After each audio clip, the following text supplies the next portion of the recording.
شروع اللہ کا نام لے کر جو بڑا مہربان نہایت رحم والا ہے۔ آسمان کی اور رات کے وقت آنے والے کی قسم، اور تم کو کیا معلوم کہ رات کے وقت آنے والا کیا ہے؟ وہ تارا ہے چمکنے والا، کہ کوئی شخص ایسا نہیں جس پر کوئی نگہبان نہ ہو۔ تو انسان کو دیکھنا چاہیے کہ وہ کاہے سے پیدا ہوا ہے۔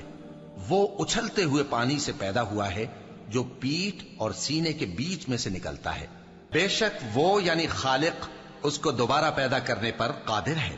جس دن دلوں کے بھید جانچے جائیں گے تو انسان کی کچھ پیش نہ چل سکے گی اور نہ کوئی اس کا مددگار ہوگا۔ آسمان کی قسم جو مے برساتا ہے، اور زمین کی قسم جو پھٹ جاتی ہے، کہ یہ فیصلہ کن کلام ہے اور یہ کوئی مذاق نہیں۔ یہ لوگ اپنی تدبیروں میں لگ رہے ہیں اور میں اپنی تدبیر کر رہا ہوں۔ تو اے نبی صلی اللہ علیہ وآلہ وسلم، تم کافروں کو مہلت دو، بس چند روز کی مہلت اور دو۔